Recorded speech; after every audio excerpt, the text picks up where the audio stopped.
Hey everyone, welcome back to our channel. I'm Emily. And I'm James. We're really happy you're here. Have you ever reached the end of the day and thought, I was busy all day, so why do I still feel like I did nothing important? Yeah, and that's the painful part. It sounds simple, but this is exactly where so many English learners and so many people get stuck. You've learned the words, you understand the idea, but when it's real, you still freeze. And it's not because you don't know enough. Today, we're going to unpack why this happens and what's really behind it. I kept thinking about a friend of mine this week. Her name is Mia. And the reason I kept thinking about her is, honestly, she's one of those people who always looks busy. Like always. She replies late because she's in the middle of something. She has lists, she has reminders, she has a full calendar. But somehow, the one thing she really needs to do, that thing keeps moving to tomorrow. Yeah, that's so common. Right? And that's what felt strange to me.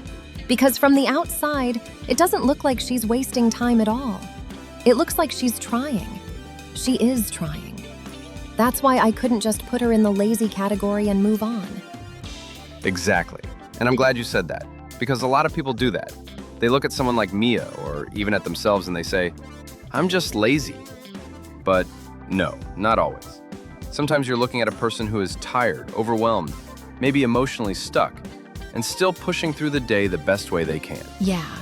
And with Mia, it was almost painful to watch, because she would do 10 small things. Answer 2 messages, clean her desk, look at her notes, open her laptop, close it, make tea, check the weather for some reason. The weather is a classic avoidance move. It really is. And then, by the end of the day, she'd say, I don't know what happened. I was busy all day. And the weird part is, she wasn't wrong. She was busy, but she still felt bad. Because being busy and moving forward are not the same thing. Yeah, and I think that's the part people feel but can't always explain in English, or even explain to themselves.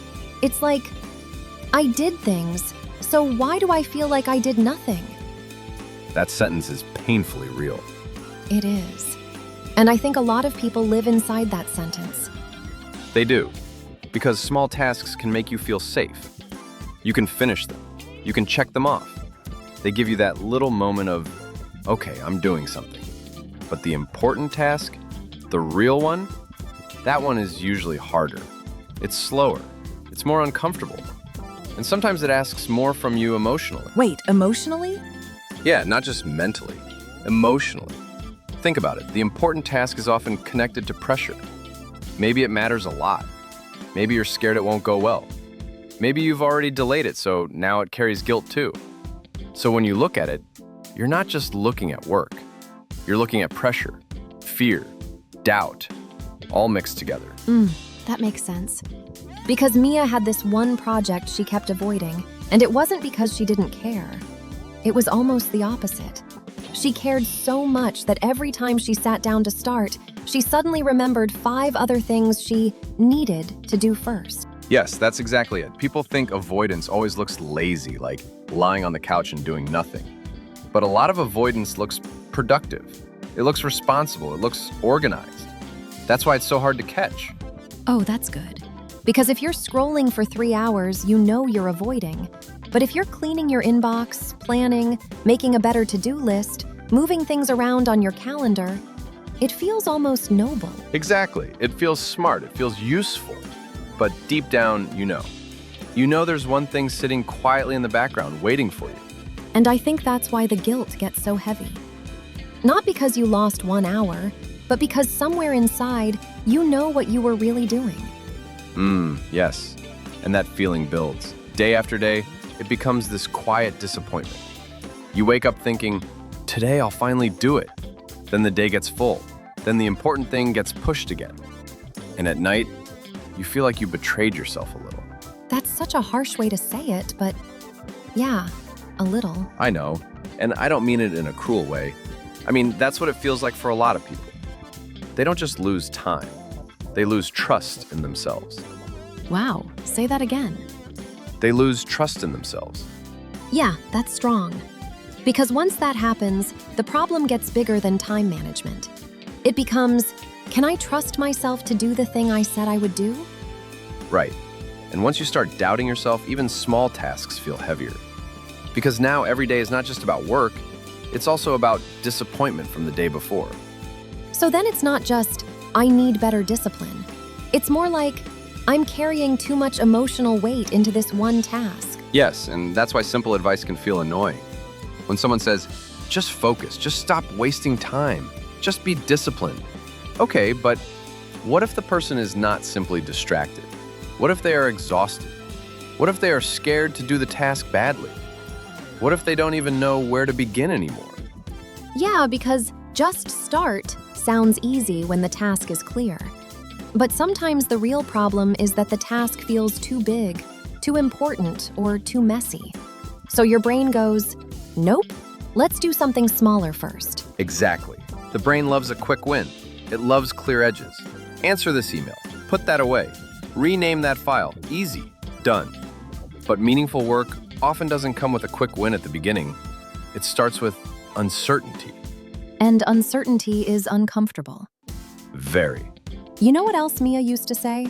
She would say, I think I work better under pressure. And every time she said it, I didn't fully believe her. A lot of people say that. Yeah, and maybe sometimes it's true. But sometimes I think what they really mean is, I wait until the pressure becomes bigger than my fear. That is such a good way to put it. Because then the deadline comes closer, and suddenly there's no room left to think too much. No room left to imagine failure. No room left to prepare emotionally. You just jump. Yes, and people confuse that with productivity. But often it's survival. It's not, this is my best way of working. It's, this is the only moment when my panic becomes stronger than my avoidance. Oof, that's uncomfortable, but true. And look, sometimes people really are tired. That part matters too. Not every delayed task is emotional avoidance. Sometimes your body is saying, I need rest. Sometimes your brain is full. Sometimes you're trying to do important work when you have no energy left. I'm glad you said that, because I don't want this conversation to turn into everything is avoidance. Sometimes people are just tired, like truly tired. Absolutely, and that's why honesty matters more than judgment. The real question is not, what is wrong with me? The real question is, what is happening with me right now? Am I tired? Am I confused? Am I afraid to start? Am I doing easy things because I need a small win? Or because I'm hiding from the bigger thing? That question feels gentler and more useful. Much more useful. Because when people call themselves lazy, the conversation ends there. It becomes a label. But when you ask, what is happening with me right now? Then you can actually notice something real. Exactly. And once you notice something real, you can respond to it. Maybe you need rest. Maybe you need clarity. Maybe you need to make the task smaller. Maybe you need to admit, this matters to me, and that's why I keep avoiding it. That last one is huge. This matters to me, and that's why I keep avoiding it. I think a lot of people need to hear that. Because they think avoidance means they don't care. But sometimes avoidance means they care deeply. Yes, deeply. And caring deeply can make a task feel heavy, especially if you connect it to your identity. Then it's not just a report or an application or a project. It becomes, what if this says something about me? Yeah. What if I'm not as good as I thought? What if I try and it's still not enough? What if I finally do it and nothing changes? There it is. That's the deeper fear. And when that fear is sitting under the task, of course the phone looks attractive. Of course, cleaning the kitchen feels easier. Of course, checking one more message feels safer. So the day fills up with safe actions. Yes, safe actions. That's a good phrase. But safe actions can become a trap. They can, because they protect you from discomfort in the moment, but they also keep you far away from the thing that could actually move your life forward. And that's the painful part, isn't it? Not that you were doing nothing, but that you kept giving your energy to things that asked very little from you, while the thing that mattered kept waiting. Yes, and after a while that waiting starts to hurt. Yes, and after a while that waiting starts to hurt. Because the task is still there, but now it's bigger. It's not just the task anymore. It has a whole story around it. Exactly. Now it comes with pressure and shame And all those little promises you made to yourself. I'll do it tonight. I'll wake up early tomorrow. I'll start after lunch. And then, when none of that happens, the task gets heavier without even changing. That's such a weird thing, isn't it? The task can stay exactly the same, but emotionally, it becomes 10 times bigger. Right, because now you're reacting to the meaning of it, not just the work itself. So then, what do people actually do with that? Because I think this is the point where most advice becomes too simple. People say, just make a schedule, or just turn off your phone. And I'm not saying those things are useless, but they don't really touch the deeper problem. I agree. They can help, sure. But first, you need to be honest about the real reason you're stuck. Otherwise, you'll use time management tools to hide from an emotional problem. Wow, say more about that. Okay, if the problem is that you're unclear, then planning helps. If the problem is that you're tired, then rest helps. If the problem is that you're afraid to begin, then what you need is not a prettier plan. What you need is a gentler way to enter the task. A gentler way to enter the task. I like that. Because a lot of people think the only two options are either do it perfectly or avoid it completely. But there's a third option. You can begin badly, quietly, without drama, without trying to prove anything. That sounds simple, but it's actually hard for people. Very hard.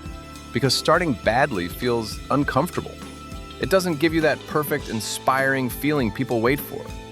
It's more like opening the document, writing 2 bad sentences, looking at the page even when you don't feel ready. Yeah, and I think a lot of people secretly wait for a clean, emotional moment. Like, tomorrow I'll feel clear. Tomorrow I'll be focused. Tomorrow I'll be a better version of myself. And sometimes tomorrow is just the same person, same brain, same fear, same phone, same room. That's so rude, but true. I know, but it matters. Because if you keep waiting to feel different before you act, you can lose a lot of time. Not because you're lazy, just because you're always waiting for the perfect internal weather. Internal weather. That's good. And honestly, that's what Mia does. She waits for the right mood, the right energy, the right kind of morning.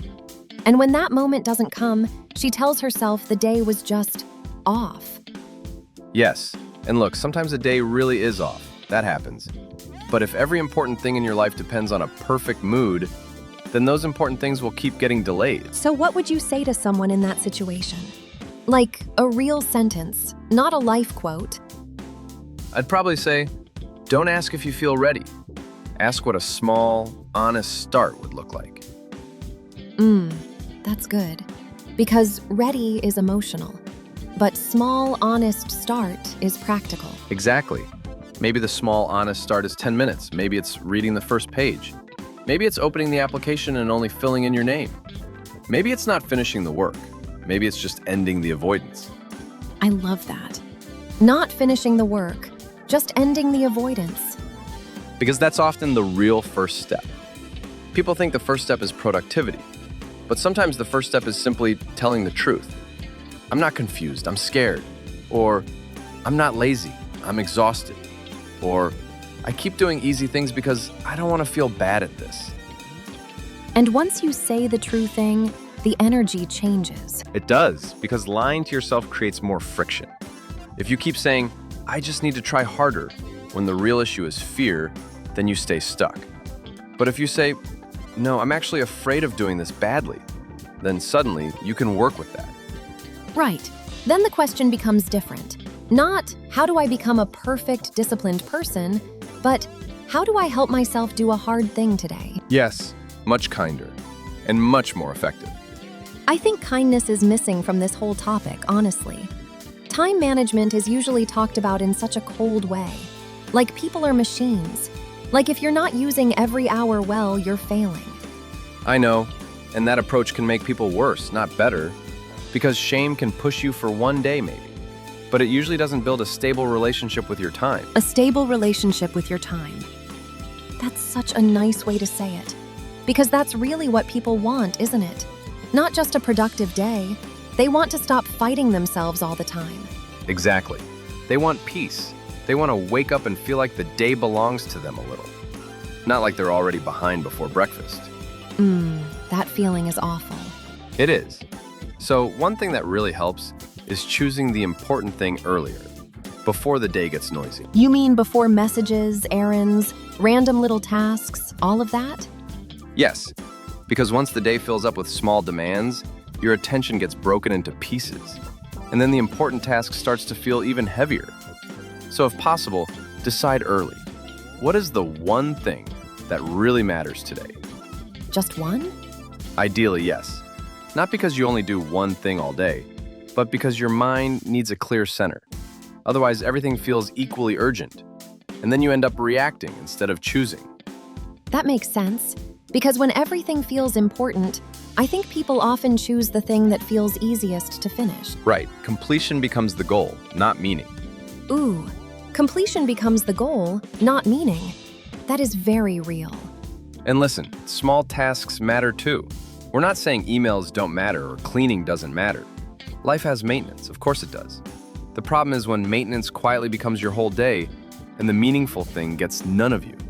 Yeah, because then you stay busy enough to feel tired, but not fulfilled enough to feel good. Exactly. I think that's what so many people are living with. Not total failure, just this low, constant frustration. This feeling of, my days are full, but I'm not close to the life I want. Yes, and that's why the phrase, don't waste your life, gets clicks. Because people feel that fear already. But the truth is, most lives are not wasted in one dramatic moment. They're slowly leaked away through distraction, avoidance, confusion, and days that never quite become what you meant them to be. That's sad. It is, but I actually think it's hopeful too. Really? Yeah, because if the problem were that you were broken, that would feel hopeless. But if the problem is made of habits, feelings, and patterns you haven't fully understood yet, then that means you can begin to change them. Slowly. Slowly is fine. Honestly, slowly is underrated. People want a new system, a new routine, a new personality by Monday morning. But real change is often quieter than that. It's noticing one pattern, catching one moment of avoidance, choosing one honest start, protecting one important hour a little better. And maybe forgiving yourself faster when the day goes wrong. Absolutely, because perfection is another trap. If you miss one day and then turn that into, see, I'll never change, you lose even more time to this story. So the real skill is not controlling every minute. No, I don't think so. Then what is it? I think the real skill is learning to notice yourself honestly, to ask better questions, to know the difference between rest and escape, between planning and hiding, between being full and being meaningful, and then gently to come back to what matters. Gently. Gently, yes. Because if what matters is truly important to you, you'll probably need courage more than pressure. I love that. Courage more than pressure. Because pressure is loud, but courage is what lets you begin while things are still imperfect. And maybe that's the heart of it. Maybe managing your time is not really about squeezing more into your day. Maybe it's about becoming honest enough to see where your time is going, and brave enough to give some of it back to what really matters.